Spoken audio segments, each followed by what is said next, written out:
7872 سال پہلے وید ویاس جی نے جو بھوشیہ پران لکھا اس کا یہ شلوک اٹھائیے جس کے اندر صاف طور پر کلیئر کیا گیا ہے کہ شودرو برہمن تامتی، کوئی بھی آدمی پرماتما کے سر سے پیدا نہیں ہوتا ہے.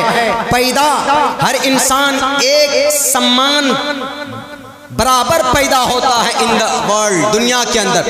کوئی پیدائشی اعتبار سے بڑا نہیں ہوتا کہ یہ پیدائش ایشور اس کو بڑا بنا کر بھیج رہا ہے کہ یہی پی ایم بنے گا، یہی سی ایم بنے گا، یہی مکھیا میں ایم ایل اے اور ایم پی یہی بنے گا. نہیں، بلکہ کوئی بھی آدمی اپنے کرم سے، اپنے عمل سے بڑا ہوتا ہے، اپنے کام سے بڑا ہوتا ہے. ایگزامپل دیتا ہوں آپ کو اس منتر کا ادھارن.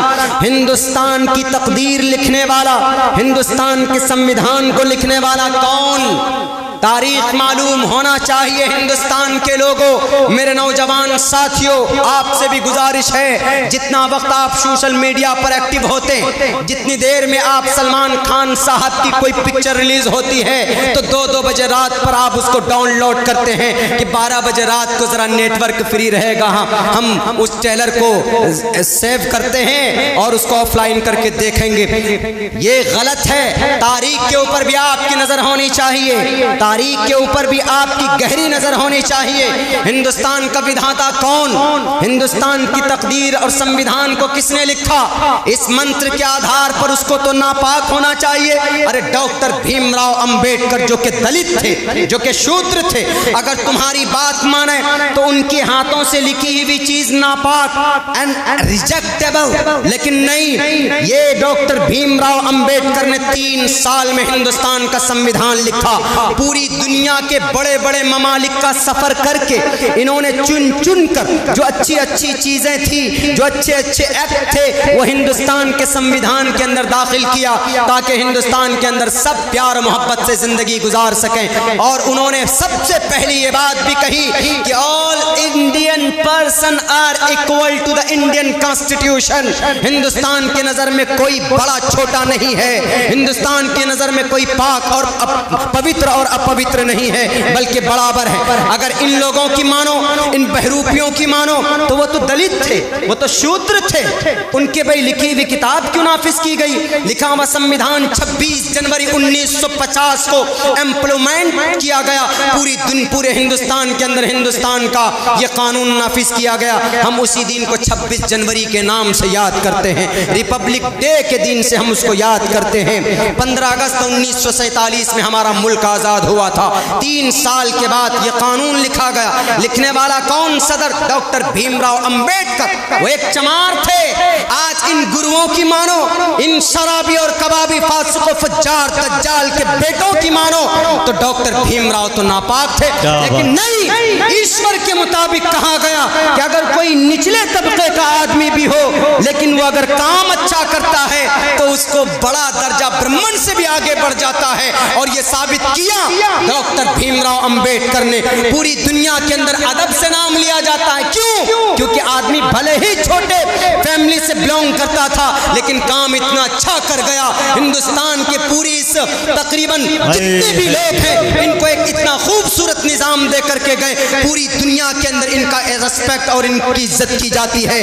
اور آج کے ڈیٹ میں جو اپنے آپ کو کہتے ہیں کہ آئی am a Brahmin, I am a god, I am a son of Brahmin ji, ہم برہمن جی کے سر سے پیدا ہوئے. ہمارے ہندوستان کے ہندو بھائیوں، آپ برہمن خاندان میں پیدا ہوئے ہیں. میں دل کی گہرائی سے آپ کی رسپیکٹ، آپ کی عزت کرتا ہوں. لیکن اگر آپ نے یا کسی نے بھی، یا اگر مسلمانوں میں بھی اگر کوئی سید ہے یا کوئی چودھری ہے تو اپنی چودراہٹ کو کسی کے اوپر ظلم کرنے کے لیے استعمال کرنے کے اللہ نے نہیں دیا. اگر آپ برہمن ہیں تو اچھی بات ہے، لیکن اگر اس برہمن کو آپ نے گائے کے نام پر لوگوں کو مارنے کے لیے اگر استعمال کیا، اگر آپ نے اپنے اس عہدے کا استعمال مندر مسجد کے نام پر لڑانے کے لیے کیا، اگر آپ نے اپنے اس عہدے کا استعمال کہیں ابھی گڑگاؤں کے اندر ابھی ایک گھرانے کو 10 لوگوں کی ایسی بے رحمی کے ساتھ پٹائی کی گئی، جب پیٹنے کے لیے وہ بے لگام گھوڑے آئے تھے، اپنے آپ کو کہہ رہے تھے کہ میں برہمن ہوں، آپ کو ایشور نے برہمن بنایا،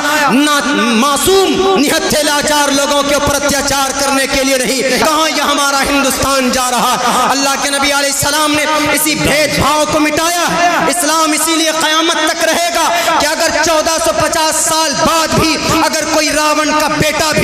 اگر دھرم کے نام پر بانٹنے کی کوشش کرے یا اگر برہمن اور شودر کے نام پر کسی کو پوتر اپوتر کہنے کا پرچار کرے تو محمد الرسول اللہ نے کہا تھا، اسلام نے کہا تھا کہ اللہ کی نظر میں کوئی ذات کی اہمیت نہیں ہے، برادری کی اہمیت نہیں ہے، بلکہ وہاں پر کرم کو دیکھا جاتا ہے، وہاں پر عمل کو دیکھا جاتا ہے۔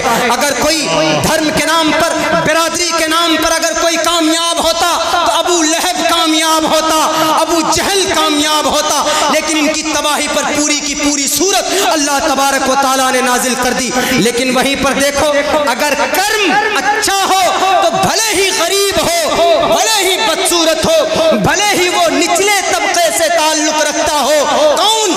بلال حبشی رضی اللہ تعالیٰ عنہ غریب تھے، غلام تھے، لاچار تھے، بے بس تھے، 3 مرتبہ غلام ہو چکے تھے۔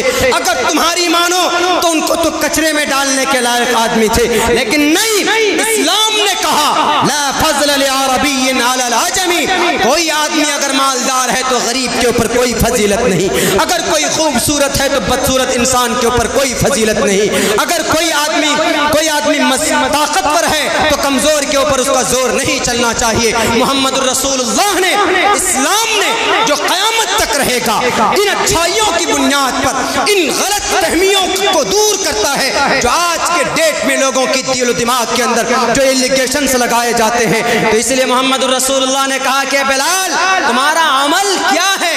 ارے بتاؤ تو صحیح، تم چلتے ہو مکہ کی گلیوں میں، تیری چلنے کی آہٹ سنائی دیتی ہے جنت الفردوس میں۔